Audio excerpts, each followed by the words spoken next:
yun. Kasi dapat dito 2 Kings. Chapter 1. Okay, dito tayo sa 2 Kings, chapter 1. Let's start.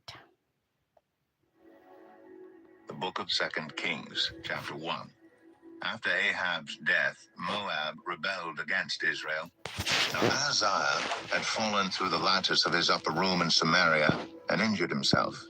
So he sent messengers saying to them, "Go and consult Beelzebub, the god of Ekron, to see if I will recover from this injury." But the angel of the Lord said to Elijah the Tishbite, "Go up and meet the messengers of the king of Samaria and ask them, is it because there is no God in Israel that you are going off to consult Beelzebub, the god of Ekron? Therefore this is what the Lord says. You will not leave the bed you are lying on. You will certainly die." So Elijah went. When the messengers returned to the king, he asked them, "Why have you come back?"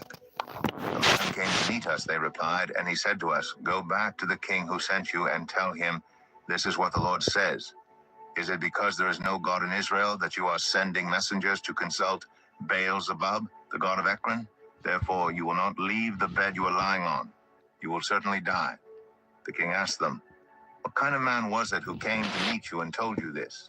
They replied, "He had a garment of hair and had a leather belt around his waist." The king said, "That was Elijah the Tishbite."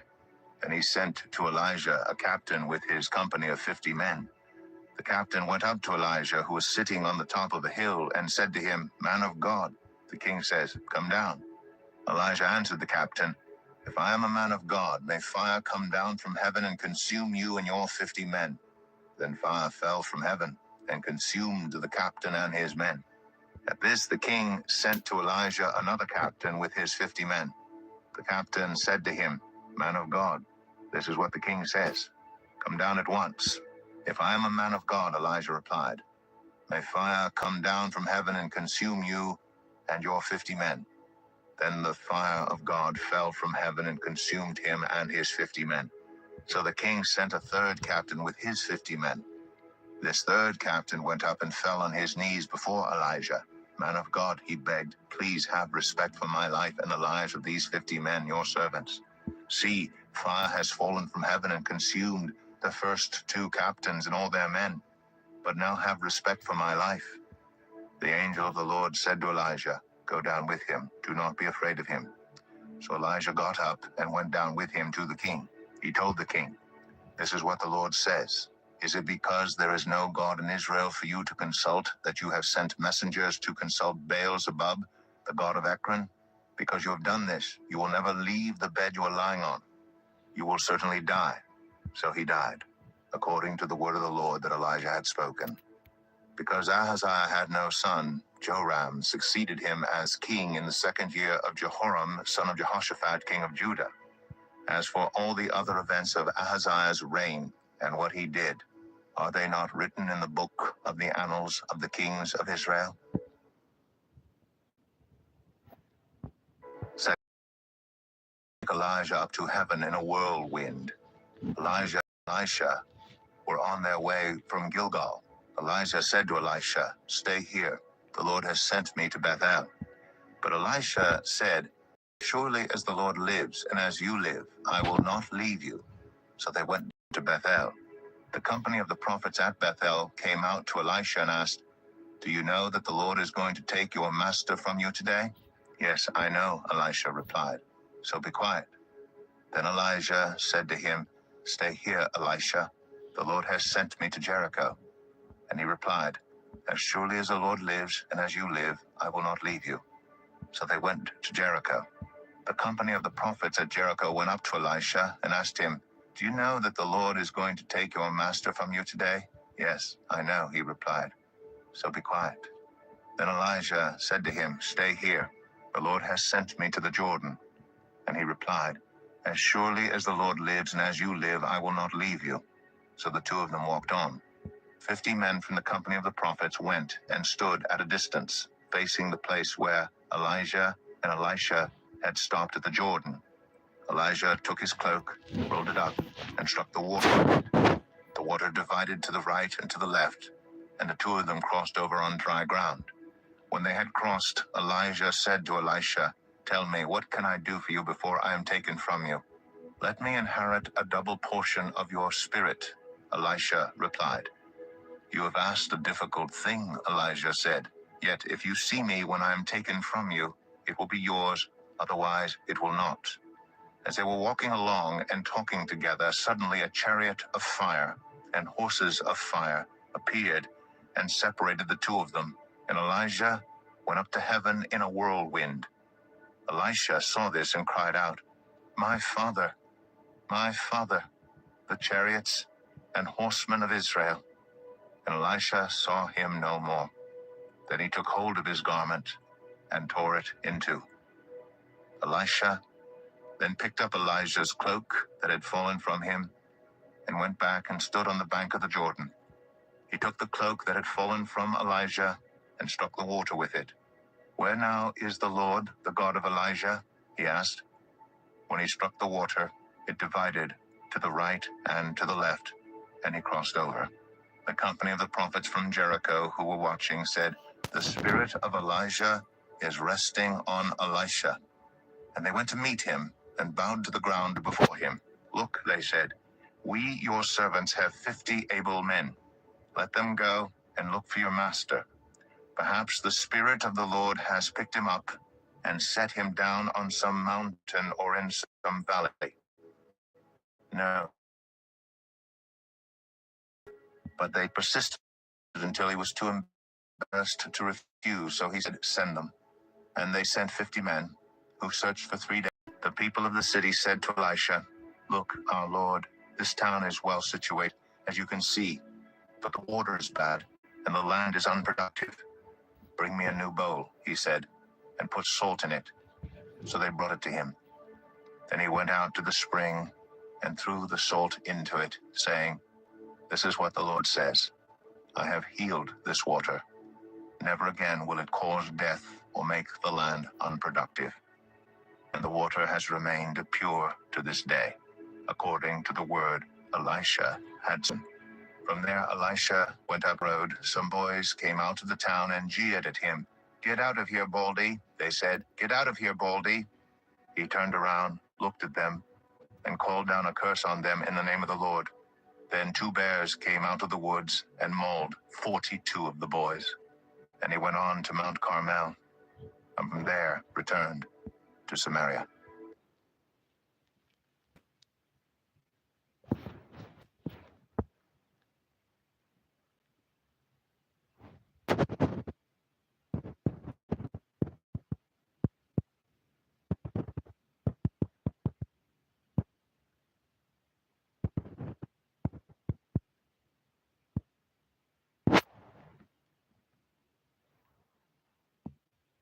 Second Kings 3.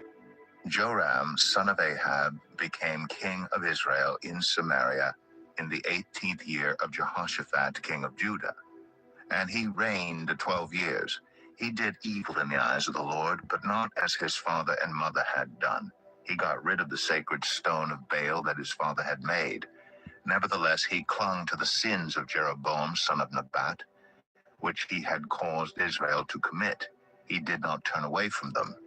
Now Mesha, king of Moab, raised sheep, and he had to pay the king of Israel a tribute of 100,000 lambs and the wool of 100,000 rams. But after Ahab died, the king of Moab rebelled against the king of Israel. So at that time, King Joram set out from Samaria and mobilized all Israel. He also sent this message to Jehoshaphat, king of Judah. "The king of Moab has rebelled against me. Will you go with me to fight against Moab?" "I will go with you," he replied. "I am as you are, my people as your people, my horses as your." "We attack?" he asked. "Through the desert of Edom," he answered. So the king of Israel set out with the king of Judah and the king of Edom. After a roundabout march of 7 days, the army had no more water for themselves or for the with them. "What?" exclaimed the king of Israel. "Has the Lord called us 3 kings together only to deliver us into the hands of Moab?"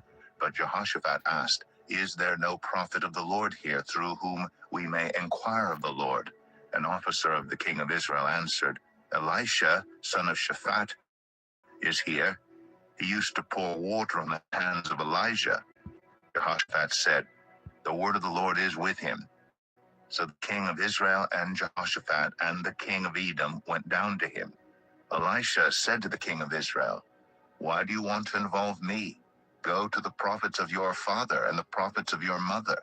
No, the king of Israel answered, because it was the Lord who called us 3 kings together to deliver us into the hands of Moab. Elisha said, as surely as the Lord Almighty lives, whom I serve, if I did not have respect for the presence of Jehoshaphat, king of Judah, I would not pay any attention to you. But now bring me a harpist. While the harpist was playing, the hand of the Lord came on Elisha, and he said, this is what the Lord says. I will fill this valley with pools of water. For this is what the Lord says. You will see neither wind nor rain, yet this valley will be filled with water, and you, your cattle, and your other animals will drink. This is an easy thing in the eyes of the Lord. He will also deliver Moab to your hands. You will overthrow a major town. You will cut down every good tree, stop up all the springs, and ruin every good field with stones. The next morning, about the time for offering the sacrifice, there it was, water flowing from the direction of Edom, and the land was filled with water. Now all the Moabites had heard that the kings had come to fight against them, so every man, young and old, who could bear arms was called up and stationed on the border. When they got up early in the morning, the sun was shining on the water. To the Moabites across the way, the water looked red like blood. That's blood, they said. Those kings must have fought and slaughtered each other. Now to the plunder, Moab. But when the Moabites came to the camp of Israel, the Israelites rose up and fought them until they fled, and the Israelites invaded the land and slaughtered the Moabites. They destroyed the towns, and each man threw a stone on every good field until it was covered. They stopped up all the springs and cut down every good tree. Only Hareseth was left with its stones in place, but men armed with slings surrounded it and attacked it. When the king of Moab saw that the battle had gone against him, he took with him 700 swordsmen to break through to the king's firstborn son, who was to succeed him as king, on the city wall. The fury against Israel was great. They withdrew and returned to their own land.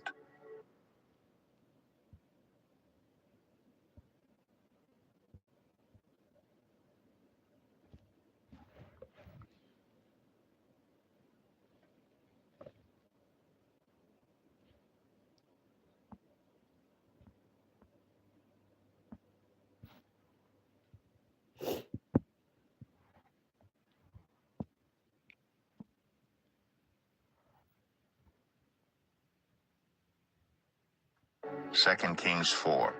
The wife of a man from the company of the prophets cried out to Elisha, your servant, my husband, is dead, and you know that he revered the Lord. But now his creditor is coming to take my 2 boys as his slaves. Elisha replied to her, how can I help you? Tell me, what do you have in your house? Your servant has nothing there, she said, except a small jar of olive oil.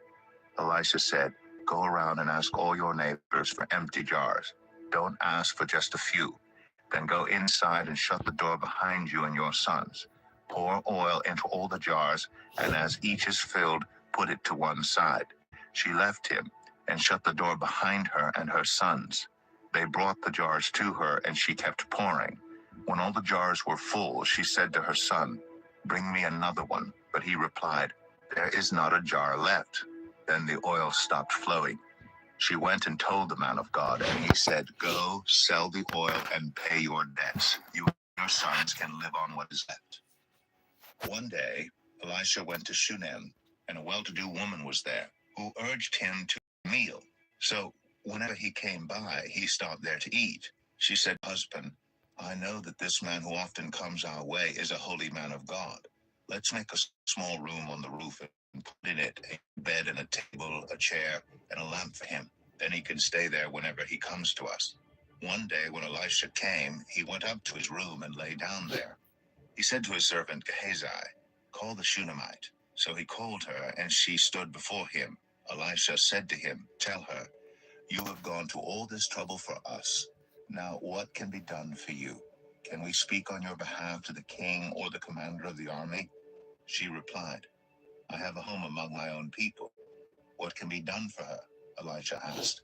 Gehazi said, She has no son, and her husband is old. Then Elisha said, Call her. So he called her, and she stood in the doorway. About this time next year, Elisha said, You will hold a son in your arms. No, my lord, she objected. Please, man of God, don't mislead your servant. But the woman became pregnant, and the next year, about that same time, she gave birth to a son, just as Elisha had told her. The child grew, and one day he went out to his father, who was with the reapers. He said to his father, My head, my head. His father told his servant, Carry him to his mother. After the servant had lifted him up and carried him to his mother, the boy sat on her lap until noon, and then he died. She went up and laid him on the bed of the man of God, then shut the door and went out. She called her husband and said, Please send me one of the servants and a donkey so I can go to the man of God quickly and return. Why go to him today? He asked. It's not the new moon or the Sabbath. That's all right, she said. She saddled the donkey and said to her servant, Lead on, don't slow down for me unless I tell you. So she set out and came to the man of God at Mount Carmel. When he saw her in the distance, the man of God said to his servant Gehazi, Look, there's the Shunammite. Run to meet her and ask her, Are you all right? Is your husband all right? Is your child all right? Everything is all right, she said. When she reached the man of God at the mountain, she took hold of his feet. Gehazi came over to push her away, but the man of God said, Leave her alone. She is in bitter distress. But the Lord has hidden it from me and has not told me why. Did I ask you for a son, my lord? She said. Didn't I tell you, don't raise my hopes?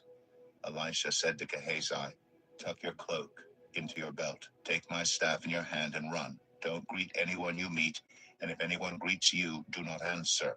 Lay my staff on the boy's face. But the child's mother said, As surely as the Lord lives, and as you live, I will not leave you. So he got up and followed her. Gehazi went on ahead and laid the staff on the boy's face, but there was no sound or response. So Gehazi went back to meet Elisha and told him, The boy has not awakened.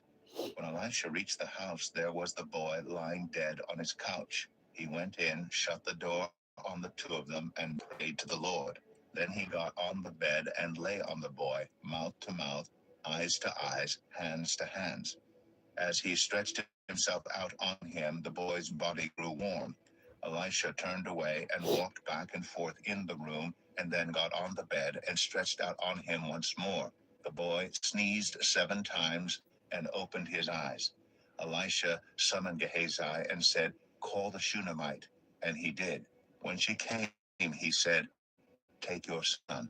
She came in, fell at his feet, and bowed to the ground. Then she took her son and went out. Elisha returned to Gilgal, and there was a famine in that region. While the company of the prophets was meeting with him, he said to his servant, Put on the large pot and cook some stew for these prophets.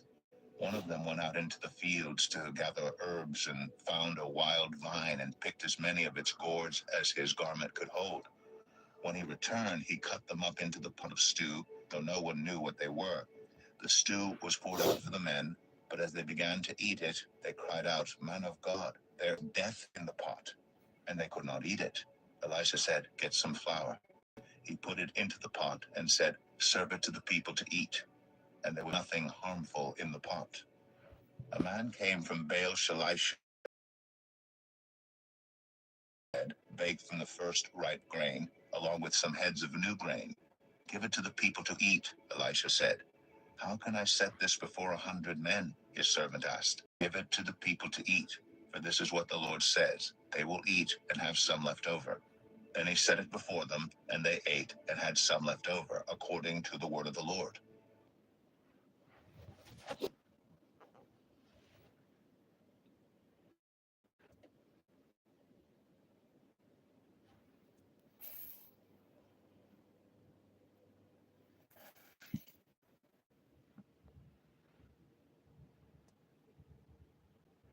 King. Now Naaman was commander of the army of the king of Aram. He was a great man in the sight of his master and highly regarded, because through him the Lord had given victory to Aram. He was a valiant soldier, but he had leprosy. Now bands of raiders raiders from Aram had gone out and had taken captive a young girl from Israel, and she served Naaman's wife. She said to her mistress, "If only my master would see the prophet who is in Samaria, he would cure him of his leprosy." Naaman went to his, "I will send a letter to the king of Israel." So Naaman left, taking with him 10 talents of silver, 6,000 shekels of gold, and 10 sets of clothing. The letter that he took to the king of Israel read, "With this letter I am sending my servant Naaman to you, so that you may cure him of his leprosy." As soon as the king of Israel read the letter, he tore his robes and said, "Am I God? Can I kill and bring back to life? Why does this fellow send someone to me to be cured of his leprosy? See how he is trying to pick a quarrel with me?" When Elisha, the man of God, heard that the king of Israel had torn his robes, he sent him this message: "Why have you torn your robes? Have the man come to me, and he will know that there is a prophet in Israel." So Naaman went with his horses and chariots and stopped at the door of Elisha's house. Elisha sent a messenger to say to him, "Go, wash yourself 7 times in the Jordan, and your flesh will be restored, and you will be cleansed." But Naaman went away angry and said, "I thought that he would surely come out to me and stand and call on the name of the Lord his God, wave his hand over the spot, and cure me of my leprosy. Are not Abana and Pharpar, the rivers of Damascus, better than all the cleansed?" So he turned and went off in a rage. Naaman served him and said, "My father, if the prophet had told you to do some great thing, would you not have done it? How much more then when he tells you, 'Wash and be cleansed'?" So he went down and dipped himself in the Jordan 7 times, as the man of God had told him, and his flesh was restored and became clean, like that of a young boy. Then Naaman and all his attendants went back to the man of God. He stood before him and said, "Now I know that there is no God in all the world except in Israel. So please accept a gift from your servant." The prophet answered, "As surely as the Lord lives, whom I serve, I will not accept a thing." And even though Naaman urged him, he refused. "If you will not," said Naaman, "please let me, your servant, be given as much earth as a pair of mules can carry. Your servant will never again make burnt offerings and sacrifices to any other god but the Lord. But may the Lord forgive your servant for this one thing. When my master enters the temple of Rimmon to bow down, and he is leaning on my arm, and I have to bow there also, when I bow down in the temple of Rimmon, may the Lord forgive your servant for this." "Go in peace," Elisha said. After Naaman had traveled some distance, Gehazi, the servant of Elisha, the man of God, said to himself, "My master was too easy on Naaman, this Aramaean, by not accepting from him what he brought. As surely as the Lord lives, I will run after him and get something from him."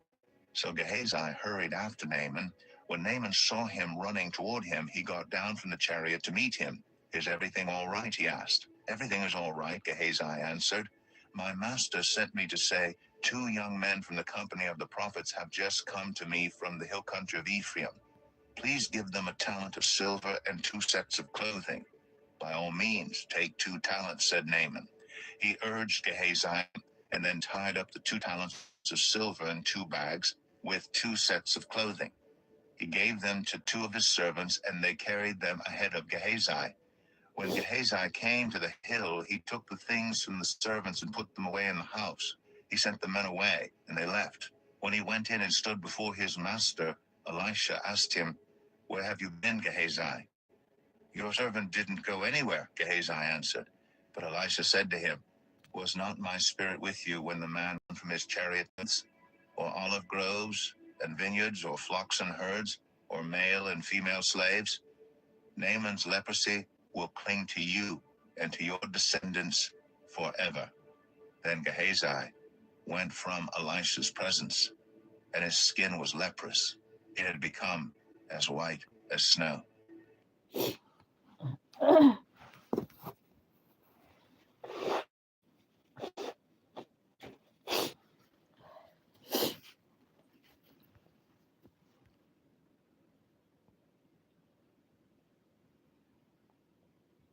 2 Kings 5.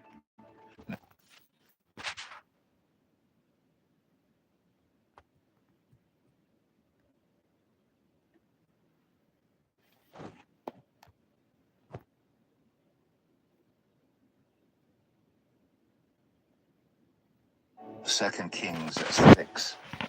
The company of the prophets said to Elisha, "Look, the place where we meet with you is too small for us. Let us go to the Jordan, where each of us can get a pole, and let us build a place there for us to meet." And he said, "Go." Then one of them said, "Won't you please come with your servants?" "I will," Elisha replied, and he went with them. They went to the Jordan and began to cut down trees. As one of them was cutting down a tree, the iron axe head fell into the water. "Oh no, my lord," he cried out. "It was borrowed." The man of God asked, "Where did it fall?" When he showed him the place, Elisha cut a stick and threw it there, and made the iron float. "Lift it out," he said. Then the man reached out his hand and took it. Now the king of Aram was at war with Israel. After conferring with his officers, he said, "I will set up my camp in such and such a place." The man of God sent word to the king of Israel, "Beware of passing that place, because the Arameans are going down there." So the king of Israel checked on the place indicated by the man of God. Time and again Elisha warned the king so that he was on his guard in such places. This enraged the king of Aram. He summoned his officers and demanded of them, "Tell me, which of us is on the side of the king of Israel?" "None of us, my lord the king," said one of his officers.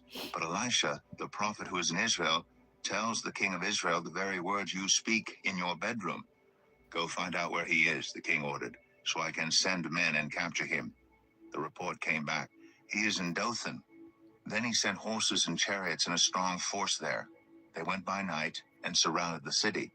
When the servant of the man of God got up and went out early the next morning, an army with horses and chariots had surrounded the city.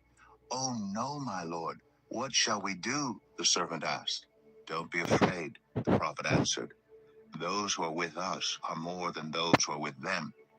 And Elisha prayed, "Open his eyes, Lord, so that he may see." Then the Lord opened the servant's eyes, and he looked and saw the hills full of horses and chariots of fire all around Elisha. As the enemy came down toward him, Elisha prayed to the Lord, "Strike this army with blindness." So he struck them with blindness as Elisha had asked. Elisha told them, "This is not the road, and this is not the city. Follow me, and I will lead you to the man you are looking for." And he led them to Samaria. After they entered the city, Elisha said, "Lord, open the eyes of these men so they can see."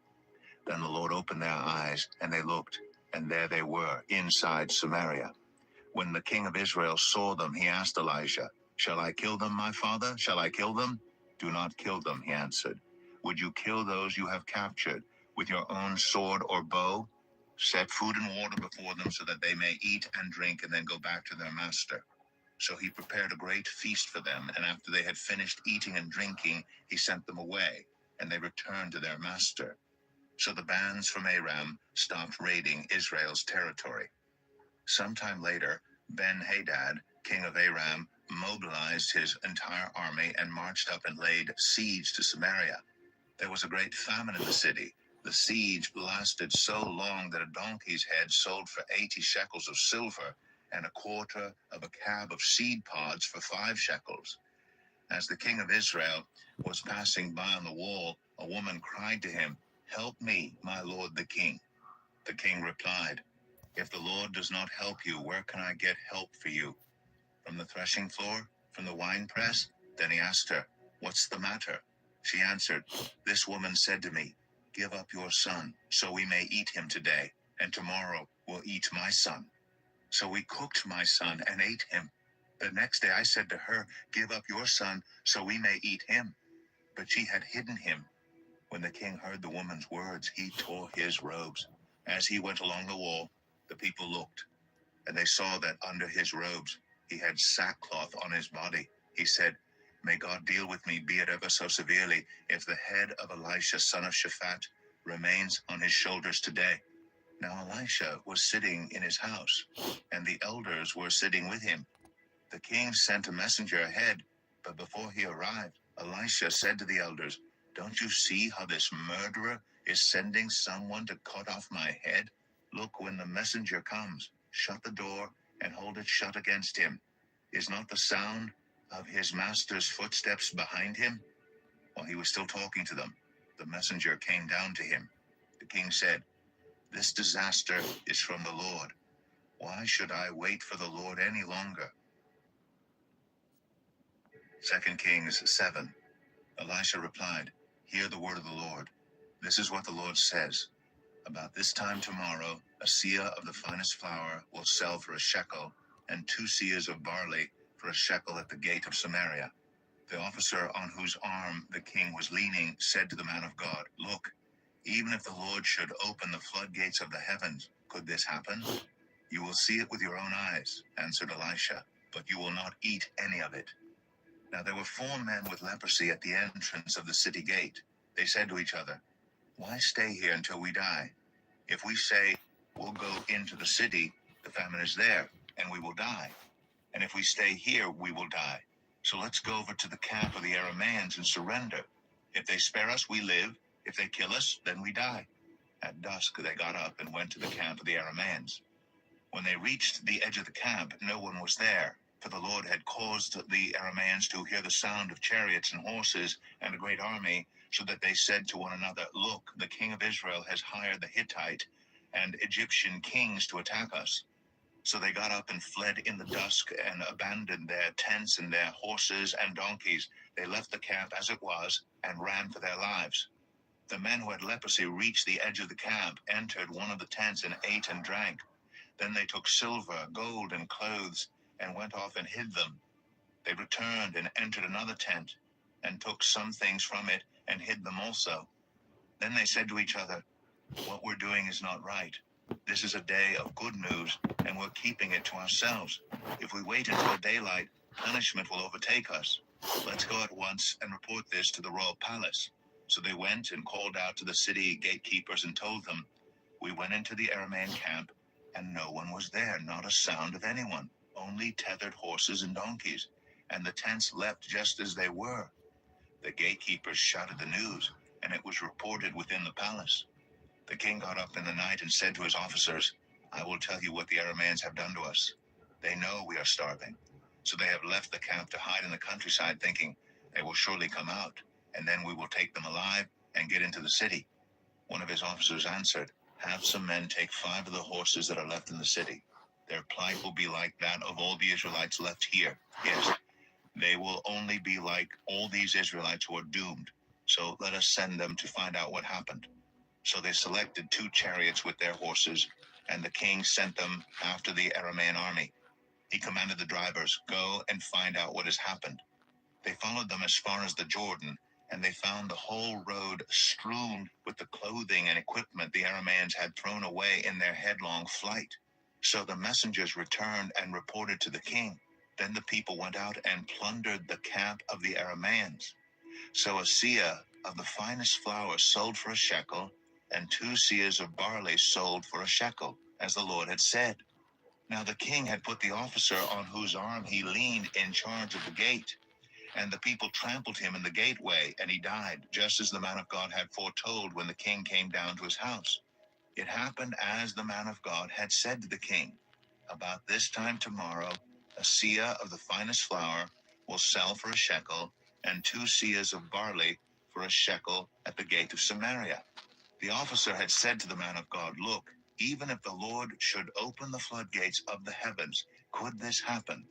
The man of God had replied, "You will see it with your own eyes, but you will not eat any of it." And that is exactly what happened to him. For the people trampled him in the gateway, and he died. 2 Kings 8. Now Elisha had said to the woman whose son he had restored to life, "Go away with your family and stay for a while wherever you can, because the Lord has decreed a famine in the land that will last 7 years." The woman proceeded to do as the man of God said. She and her family went away and stayed in the land of the Philistines 7 years. At the end of the 7 years, she came back from the land of the Philistines and went to appeal to the king for her house and land. The king was talking to Gehazi, the servant of the man of God, and had said, Tell me about all the great things Elisha has done. Just as Gehazi was telling the king how Elisha had restored the dead to life, the woman whose son Elisha had brought back to life came to appeal to the king for her house and land. Gehazi said, "This is the woman, my lord the king, and this is her son whom Elisha restored to life." The king asked the woman about it, and she told him. Then he assigned an official to her case and said to him, "Give back everything that belonged to her, including all the income from her land from the day she left the country until now." Elisha went to Damascus, and Ben-Hadad, king of Aram, was ill. When the king was told, "The man of God has come all the way up here," he said to Hazael, "Take a gift with you and go to meet the man of God. Consult the Lord through him and ask him, 'Will I recover from this illness?'" Hazael went to meet Elisha, taking with him as a gift 40 camel loads of all the finest wares of Damascus. He went in and stood before him and said, "Your son Ben-Hadad, king of Aram, has sent me to ask, 'Will I recover from this illness?'" Elisha answered, "Go and say to him, 'You will certainly recover.' Nevertheless, the Lord has revealed to me that he will in fact die." He stared at him with a fixed gaze until Hazael was embarrassed. Then the man of God began to weep. "Why is my Lord weeping?" asked Hazael. "Because I know the harm you will do to the Israelites," he answered.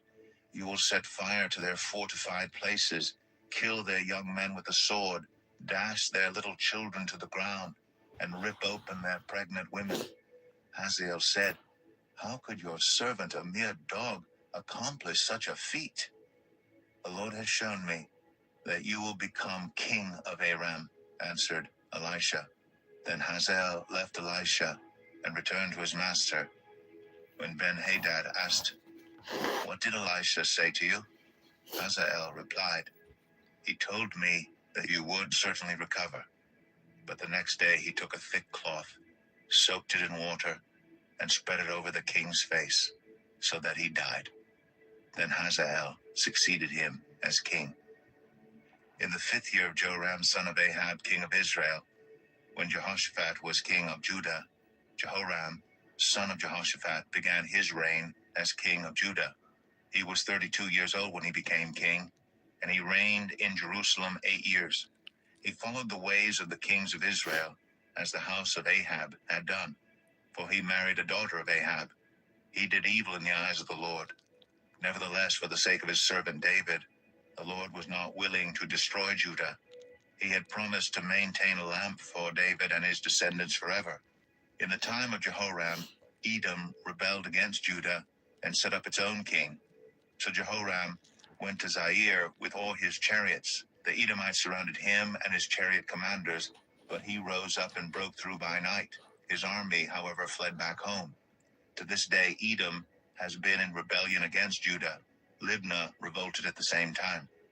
As for the other events of Jehoram's reign and all he did, are they not written in the book of the annals of the kings of Judah? Jehoram rested with his ancestors and was buried with them in the city of David, and Ahaziah, his son, succeeded him as king.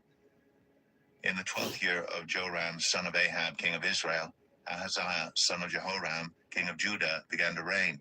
Ahaziah was 22 years old when he became king, and he reigned in Jerusalem 1 year. His mother's name was Athaliah, a granddaughter of Omri, king of Israel. He followed the ways of the house of Ahab and did evil in the eyes of the Lord, as the house of Ahab had done, for he was related by marriage to Ahab's family. Ahaziah went with Joram, son of Ahab, to war against Hazael, king of Aram, at Ramoth Gilead. The Arameans wounded Joram. So King Joram returned to Jezreel to recover from the wounds the Arameans had inflicted on him at Ramoth in his battle with Hazael, king of Aram. Then Ahaziah, son of Jehoram, king of Judah, went down to Jezreel to see Joram, son of Ahab, because he had been wounded. 2 Kings 9.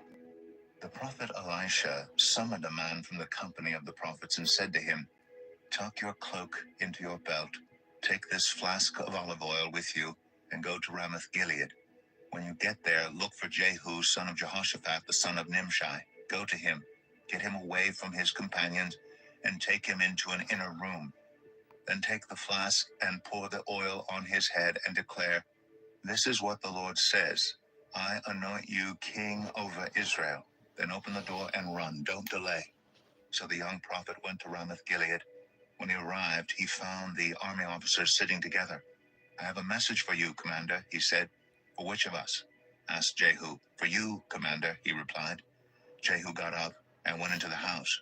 Then the prophet poured the oil on Jehu's head and declared, "This is what the Lord, the God of Israel, says. I anoint you king over the Lord's people Israel. You are to destroy the house of Ahab your master, and I will avenge the blood of my servants, the prophets, and the blood of all the Lord's servants shed by Jezebel.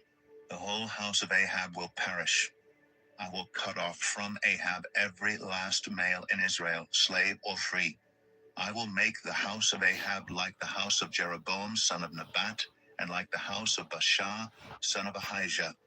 As for Jezebel, dogs will devour her on the plot of ground at Jezreel, and no one will bury her." Then he opened the door and ran. When Jehu went out to his fellow officers, one of them asked him, "Is everything all right? Why did this maniac come to you?" "You know the man and the sort of things he says," Jehu replied. "That's not true," they said. "Tell us."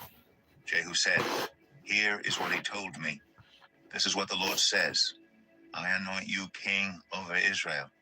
They quickly took their cloaks and spread them under him on the bare steps. Then they blew the trumpet and shouted, "Jehu is king." So Jehu, son of Jehoshaphat, the son of Nimshi, conspired against Joram. Now Joram and all Israel had been defending Ramoth Gilead against Hazael, king of Aram, but King Joram had returned to Jezreel to recover from the wounds the Arameans had inflicted on him in the battle with Hazael, king of Aram. Jehu said, "If you desire to make me king, don't let anyone slip out of the city to go and tell the news in Jezreel." Then he got into his chariot and rode to Jezreel because Joram was resting there, and Ahaziah, king of Judah, had gone down to see him. When the lookout standing on the tower in Jezreel saw Jehu's troops approaching, he called out, "I see some troops coming." "Get a horseman," Joram ordered. "Send him to meet them and ask, 'Do you come in peace?'" The horseman rode off to meet Jehu and said, "This is what the king says. Do you come in peace?" "What do you have to do with peace?" Jehu replied. "Fall in behind me." The lookout reported, "The messenger has reached them, but he isn't coming back." So the king sent out a second horseman. When he came to them, he said, "This is what the king says. Do you come in peace?" Jehu replied, "What do you have to do with peace? Fall in behind me." The lookout reported, "He has reached them, but he isn't coming back either. The driving is like that of Jehu, son of Nimshi. He drives like a maniac." "Hitch up my chariot," Joram ordered. And when it was hitched up, Joram, king of Israel, and Ahaziah, king of Judah, rode out, each in his own chariot, to meet Jehu. They met him at the plot of ground that had belonged to Naboth the Jezreelite. When Joram saw Jehu, he asked, "Have you come in peace, Jehu?" "How can there be peace?" Jehu replied, "as long as all the idolatry and witchcraft of your mother Jezebel abound." Joram turned about and fled, calling out to Ahaziah, "Treachery, Ahaziah!" Then Jehu drew his bow and shot Joram between the shoulders. The arrow pierced his heart, and he slumped down in his chariot. Jehu said to Bikar, his chariot officer, "Pick him up and throw him on the field that belonged to Naboth the Jezreelite. Remember how you and I were riding together in chariot behind Ahab his father when the Lord spoke this prophecy against him. Yesterday I saw the blood of Naboth and the blood of his sons, declares the Lord, and I will surely make you pay for it on this plot of ground, declares the Lord. Now then, pick him up and throw him on that plot in accordance with the word of the Lord." When Ahaziah, king of Judah, saw what had happened, he fled up the road to Beth-Hagan. Jehu chased him, shouting, "Kill him too." They wounded him in his chariot on the way up to Gur, near Ibleam, but he escaped to Megiddo and died there. His servants took him by chariot to Jerusalem and buried him with his ancestors in his tomb in the city of David. In the 11th year of Joram, son of Ahab, Ahaziah had become king of Judah. Then Jehu went to Jezreel. When Jezebel heard about it, she put on eye makeup, arranged her hair, and looked out of a window. As Jehu entered the gate, she asked, "Have you come in peace, you Zimri, you murderer of your master?" Jehu looked out the window and called out, "Who is on my side? Who?" 2 or 3 eunuchs looked down at him. "Throw her down," Jehu said. So they threw her down, and some of her blood splattered the wall and the horses as they trampled her underfoot. Jehu went in and ate and drank. "Take care of that cursed woman," he said, "and bury her, for she was a king's daughter." But when they went out to bury her, they found nothing except her skull, her feet, and her hands. They went back and told to Jehu, who said, "This is the word of the Lord that he spoke through his servant Elijah the Tishbite. On the plot of ground at Jezreel, dogs will devour Jezebel's flesh. Jezebel's body will be like dung on the ground in the plot at Jezreel, so that no one will be able to say, 'This is Jezebel.'" 2 Kings 10. Now there were in Samaria 70 sons of the house of Ahab. So Jehu wrote letters and sent them to Samaria, to the officials of Jezreel, to the elders, and to the guardians of Ahab's children. He said, "You have your master's sons with you, and you have chariots and horses, a fortified city, and weapons. Now as soon as this letter reaches you, choose the best and most worthy of your master's sons, and set him on his father's throne. Then fight for your master's house." But they were terrified and said, "If 2 kings could not resist him, how can we?" So the palace administrator, the city governor, the elders, and the guardians sent this message to Jehu: "We are your servants, and we will do anything you say. We will not appoint anyone as king. You do whatever you think best."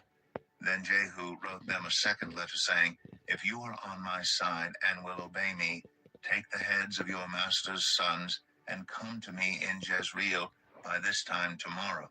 Now the royal princes, 70 of them, were with the leading men of the city who were rearing them. When the letter arrived, these men took the princes and slaughtered all 70 of them. They put their heads in baskets and sent them to Jehu in Jezreel. When the messenger arrived, he told Jehu, "They have brought the heads of the princes." Then Jehu ordered, "Put them in 2 piles at the entrance of the city gate until morning." The next morning, Jehu went out. He stood before all the people and said, "You are innocent. It was I who conspired against my master and killed him. But who killed all these? Know then that not a word the Lord has spoken against the house of Ahab will fail. The Lord has done what he announced through his servant Elijah." So Jehu killed everyone in Jezreel who remained of the house of Ahab, as well as all his chief men, his close friends, and his priests, leaving him no survivor. Jehu then set out and went toward Samaria. At Beth-Eked of the shepherds, he met some relatives of Ahaziah, king of Judah, and asked, "Who are you?" They said, "We are relatives of Ahaziah, and we have come down to greet the families of the king and of the queen mother." "Take them alive," he ordered. So they took them alive and slaughtered them by the well of Beth-Eked, 42 of them. He left no survivor. After he left there, he came upon Jehonadab, son of Rechab, who was on his way to meet him. Jehu greeted him and said, "Are you in accord with me, as I am with you?" "I am," Jehonadab answered. "If so," said Jehu, "give me your hand." So he did, and Jehu helped him up into the chariot. Jehu said, "Come with me, and see my zeal for the Lord." Then he had him ride along in his chariot. When Jehu came to Samaria, he killed all who were left there of Ahab's family. He destroyed them, according to the word of the Lord spoken to Elijah. Then Jehu brought all the people together and said to them, "Ahab served Baal a little. Jehu will serve him much. Now summon all the prophets of Baal, all his servants, and all his priests. See that no one is missing, because I am going to hold a great sacrifice for Baal. Anyone who fails to come will no longer live." But Jehu was acting deceptively in order to destroy the servants of Baal. Jehu said, "Call an assembly in honor of Baal." So they proclaimed it. Then he sent word throughout Israel, and all the servants of Baal came. Not one stayed away. They crowded into the temple of Baal until it was full from one end to the other.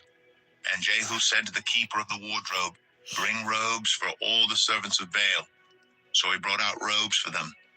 Then Jehu and Jehonadab, son of Rechab, went into the temple of Baal. Jehu said to the servants of Baal, "Look around and see that no one who serves the Lord is here with you, only servants of Baal." So they went in to make sacrifices and burnt offerings. Now Jehu had posted 80 men outside with this warning: "If one of you lets any of the men I am placing in your hands escape, it will be your life for his life." As soon as Jehu had finished making the burnt offering, he ordered the guards and officers, "Go in and kill them. Let no one escape." So they cut them down with the sword. The guards and officers threw the bodies out and then entered the inner shrine of the temple of Baal. They brought the sacred stone out of the temple of Baal and burned it. They demolished the sacred stone of Baal and tore down the temple of Baal, and people have used it for a latrine to this day. So Jehu destroyed Baal worship in Israel. However, he did not turn away from the sins of Jeroboam, son of Nebat, which he had caused Israel to commit, the worship of the golden calves at Bethel and Dan. The Lord said to Jehu, "Because you have done well in accomplishing what is right in my eyes, and have done to the house of Ahab all I had in mind to do, your descendants will sit on the throne of Israel to the 4th generation." Yet Jehu was not careful to keep the law of the Lord, the God of Israel, with all his heart. He did not turn away from the sins of Jeroboam, which he had caused Israel to commit. In those days, the Lord began to reduce the size of Israel. Hazael overpowered the Israelites throughout their territory, east of the Jordan, in all the land of Gilead, the region of Gad, Reuben, and Manasseh, from Aroer by the Arnon Gorge through Gilead to Bashan. As for the other events of Jehu's reign, all he did and all his achievements, are they not written in the book of the annals of the kings of Israel? Jehu rested with his ancestors and was buried in Samaria, and Jehoahaz, his son, succeeded him as king. The time that Jehu reigned over Israel in Samaria was 28 years.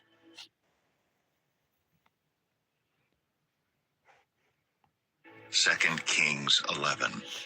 When Athaliah, the mother of Ahaziah, saw that her son was dead, she proceeded to destroy the whole royal family. But Jehosheba, the daughter of King Jehoram and sister of Ahaziah, took Joash, son of Ahaziah, and stole him away from among the royal princes who were about to be murdered. She put him and his nurse in a bedroom to hide him from Athaliah, so he was not killed. He remained hidden with his nurse at the temple of the Lord for 6 years while Athaliah ruled the land. In the 7th year, Jehoiada sent for the commanders of units of 100, the Kerites, and the guards, and had them brought to him at the temple of the Lord. He made a covenant with them and put them under oath at the temple of the Lord. Then he showed them the king's son. He commanded them, saying, "This is what you are to do. You who are in the 3 companies that are going on duty on the Sabbath, a third of you guarding the royal palace, a third of you at the Sur gate, and a third at the gate behind the guard, who take turns guarding the temple. And you who are in the other 2 companies that normally go off Sabbath duty are all to guard the temple for the king. Station yourselves around the king, each of you with weapon in hand. Anyone who approaches your ranks is to be put to death. Stay close to the king wherever he goes." The commanders of units of 100 did just as Jehoiada the priest ordered. Each one took his men, those who were going on duty on the Sabbath and those who were going off duty, and came to Jehoiada the priest. Then he gave the commanders the spears and shields that had belonged to King David and that were in the temple of the Lord. The guards, each with weapon in hand, stationed themselves around the king near the altar and the temple from the south side to the north side of the temple. Jehoiada brought out the king's son and put the crown on him. He presented him with a copy of the covenant and proclaimed him king. They anointed him, and the people clapped their hands and shouted, "Long live the king." When Athaliah heard the noise made by the guards and the people, she went to the people at the temple of the Lord. She looked, and there was the king standing by the pillar as the custom was. The officers and the trumpeters were beside the king, and all the people of the land were rejoicing and blowing trumpets. Then Athaliah tore her robes and called out, "Treason! Treason!" Jehoiada the priest ordered the commanders of units of 100 who were in charge of the troops, "Bring her out between the ranks and put to the sword anyone who follows her." For the priest had said she must not be put to death in the temple of the Lord. So they seized her as she reached the place where the horses enter the palace grounds, and there she was put to death. Jehoiada then made a covenant between the Lord and the king and people that they would be the Lord's people. He also made a covenant between the king and the people. All the people of the land went to the temple of Baal and tore it down. They smashed the altars and idols to pieces and killed Mattan, the priest of Baal, in front of the altars. Then Jehoiada the priest posted guards at the temple of the Lord. He took with him the commanders of hundreds, the Karites, the guards, and all the people of the land, and together they brought the king down from the temple of the Lord and went into the palace, entering by way of the gate of the guards. The king then took his place on the royal throne. All the people of the land rejoiced, and the city was calm because Athaliah had been slain with the sword at the palace. Joash was 7 years old when he began to reign. 2 Kings 12. In the 7th year of Jehu, Joash became king, and he reigned in Jerusalem 40 years. His mother's name was Zibiah. She was from Beersheba. Joash did what was right in the eyes of the Lord all the years Jehoiada the priest instructed him. The high places, however, were not removed. The people continued to offer sacrifices and burn incense there. Joash said to the priests, "Collect all the money that is brought as sacred offerings to the temple of the Lord, the money collected in the census, the money received from personal vows, and the money brought voluntarily to the temple. Let every priest receive the money from one of the treasurers, then use it to repair whatever damage is found in the temple." But by the 23rd year of King Joash, the priests still had not repaired the temple. Therefore King Joash summoned Jehoiada the priest and the other priests and asked them, "Why aren't you repairing the damage done to the temple? Take no more money from your treasurers, but hand it over for repairing the temple." The priests agreed that they would not collect any more money from the people and that they would not repair the temple themselves. Jehoiada the priest took a chest and bored a hole in its lid. He placed it beside the altar, on the right side as one enters the temple of the Lord. The priests who guarded the entrance put into the chest all the money that was brought to the temple of the Lord. Whenever they saw that there was a large amount of money in the chest, the royal secretary and the high priest came, counted the money that had been brought into the temple of the Lord, and put it into bags. When the amount had been determined, they gave the money to the men appointed to supervise the work on the temple. With it, they paid those who worked on the temple of the Lord, the carpenters and builders, the masons and stone cutters. They purchased timber and blocks of dressed stone for the repair of the temple of the Lord, and met all the other expenses of restoring the temple. The money brought into the temple was not spent for making silver basins, wick trimmers, sprinkling bowls, trumpets, or any other articles of gold or silver for the temple of the Lord. It was paid to the workers who used it to repair the temple. They did not require an accounting from those to whom they gave the money to pay the workers because they acted with complete honesty. The money from the guilt offerings and sin offerings was not brought into the temple of the Lord. It belonged to the priests. About this time Hazael, king of Aram, went up and attacked Gath and captured it. Then he turned to attack Jerusalem. But Joash, king of Judah, took all the sacred objects dedicated by his predecessors, Jehoshaphat, Jehoram, and Ahaziah, the kings of Judah, and the gifts he himself had dedicated, and all the gold found in the treasuries of the temple of the Lord and of the royal palace. And he sent them to Hazael, king of Aram, who then withdrew from Jerusalem. As for the other events of the reign of Joash, and all he did, are they not written in the book of the annals of the kings of Judah? His officials conspired against him and assassinated him at Beth Millo, on the road down to Silla. The officials who murdered him were Jozabad, son of Shemaeth, and Jehozabad, son of Shomer. He died and was buried with his ancestors in the city of David, and Amaziah, his son, succeeded him as king.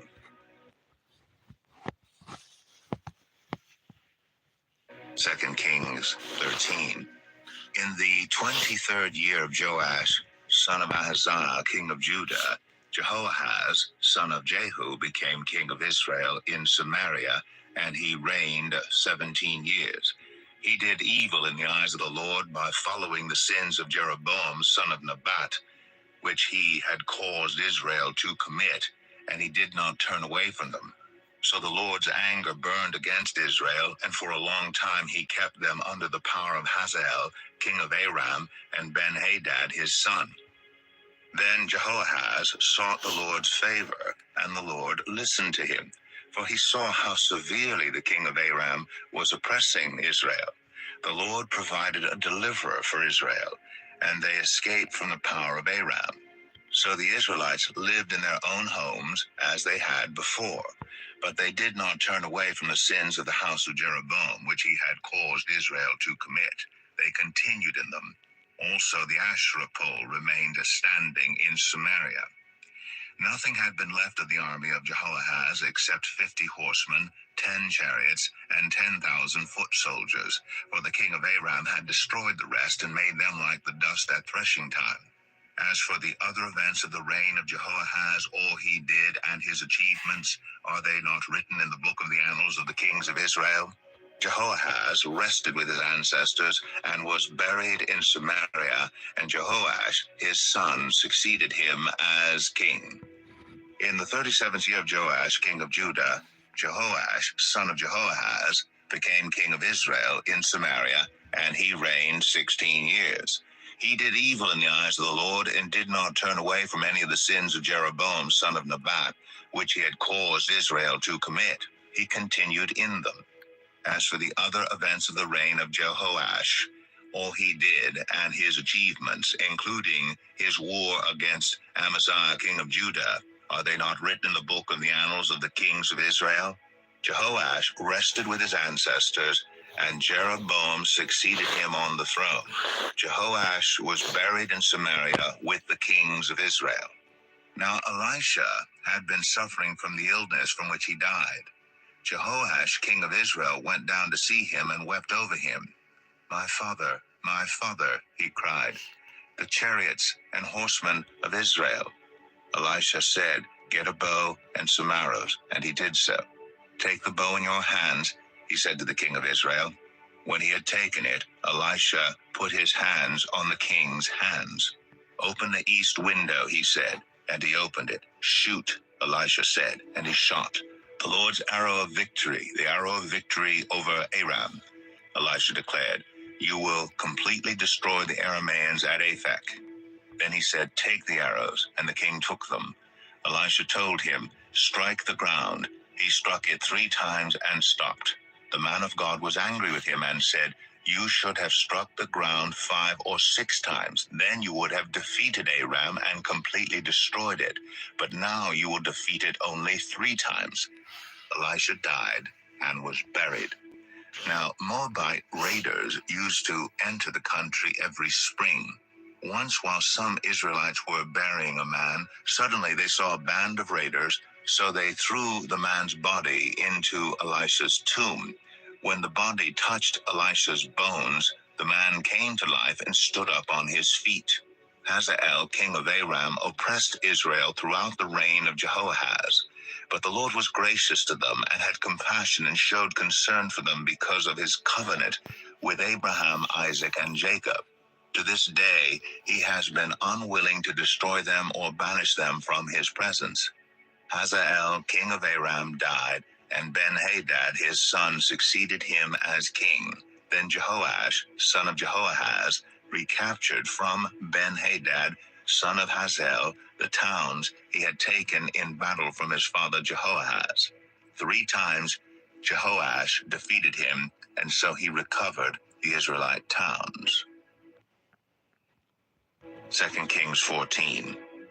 In the 2nd year of Jehoash, son of Jehoahaz, king of Israel, Amaziah, son of Joash, king of Judah, began to reign. He was 25 years old when he became king, and he reigned in Jerusalem 29 years. His mother's name was Jehoadan. She was from Jerusalem. He did what was right in the eyes of the Lord, but not as his father David had done. In everything he followed the example of his father Joash. The high places, however, were not removed. The people continued to offer sacrifices and burn incense there. After the kingdom was firmly in his grasp, he executed the officials who had murdered his father the king. Yet he did not put the children of the assassins to death, in accordance with what is written in the book of the law of Moses, where the Lord commanded, "Parents are not to be put to death for their children, nor children put to death for their parents. Each will die for their own sin." He was the one who defeated 10,000 Edomites in the Valley of Salt and captured Selah in battle, calling it Joktheel, the name it has to this day. Then Amaziah sent messengers to Jehoash, son of Jehoahaz, the son of Jehu, king of Israel, with the challenge, "Come, let us face each other in battle." But Jehoash, king of Israel, replied to Amaziah, king of Judah, "A thistle in Lebanon sent a message to a cedar in Lebanon. Give your daughter to my son in marriage." Then a wild beast in Lebanon came along and trampled the thistle underfoot. You have indeed defeated Edom, and now you are arrogant. Glory in your victory, but stay at home. Why ask for trouble and cause your own downfall and that of Judah also? Amaziah, however, would not listen, so Jehoash, king of Israel, attacked. He and Amaziah, king of Judah, faced each other at Beth Shemesh in Judah. Judah was routed by Israel, and every man fled to his home. Jehoash, king of Israel, captured Amaziah, king of Judah, the son of Joash, the son of Ahaziah, at Beth Shemesh. Then Jehoash went to Jerusalem and broke down the wall of Jerusalem from the Ephraim gate to the corner gate, a section about 400 cubits long. He took all the gold and silver and all the articles found in the temple of the Lord and in the treasuries of the royal palace. He also took hostages and returned to Samaria. As for the other events of the reign of Jehoash, what he did and his achievements, including his war against Amaziah, king of Judah, are they not written in the book of the annals of the kings of Israel? Jehoash rested with his ancestors and was buried in Samaria with the kings of Israel, and Jeroboam his son succeeded him as king. Amaziah, son of Joash, king of Judah, lived for 15 years after the death of Jehoash, son of Jehoahaz, king of Israel. As for the other events of Amaziah's reign, are they not written in the book of the annals of the kings of Judah? They conspired against him in Jerusalem, and he fled to Lachish. But they sent men after him to Lachish and killed him there. He was brought back by horse and was buried in Jerusalem with his ancestors in the city of David. Then all the people of Judah took Azariah, who was 16 years old, and made him king in place of his father Amaziah. He was the one who rebuilt Elath and restored it to Judah after Amaziah rested with his ancestors.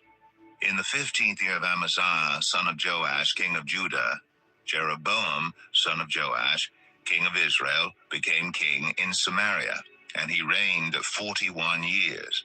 He did evil in the eyes of the Lord, and did not turn away from any of the sins of Jeroboam, son of Nebat, which he had caused Israel to commit. He was the one who restored the boundaries of Israel from Lebo Hamath to the Dead Sea, in accordance with the word of the Lord, the God of Israel, spoken through his servant Jonah, son of Amittai, the prophet from Gath Hepher. The Lord had seen how bitterly everyone in Israel, whether slave or free, was suffering. There was no one to help them. And since the Lord had not said he would blot out the name of Israel from under heaven, he saved them by the hand of Jeroboam, son of Jehoash. As for the other events of Jeroboam's reign, all he did and his military achievements, including how he recovered for Israel both Damascus and Hamath, which had belonged to Judah, are they not written in the book of the annals of the kings of Israel? Jeroboam rested with his ancestors, the kings of Israel, and Zechariah his son succeeded him as king.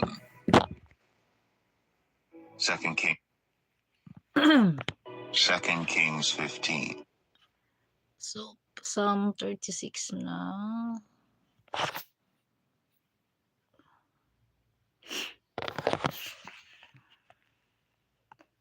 Psalm 36.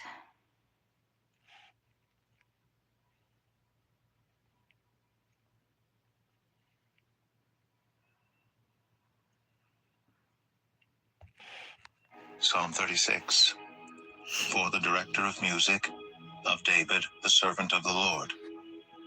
I have a message from God in my heart concerning the sinfulness of the wicked. There is no fear of God before their eyes. In their own eyes they flatter themselves too much to detect or hate their sin. The words of their mouths are wicked and deceitful. They fail to act wisely or do good. Even on their beds they plot evil. They commit themselves to a sinful course and do not reject what is wrong. Your love, Lord, reaches to the heavens, your faithfulness to the skies. Your righteousness is like the highest mountains, your justice like the great deep. You, Lord, preserve both people and animals. How priceless is your unfailing love, O God. People take refuge in the shadow of your wings. They feast on the abundance of your house. You give them drink from your river of delights, for with you is the fountain of life. In your light we see light. Continue your love to those who know you, your righteousness to the upright in heart. May the foot of the proud not come against me, nor the hand of the wicked drive me away. See how the evildoers lie fallen, thrown down, not able to rise. That's all for today. Thank you so much. 1 hour, 13 minutes tayo today.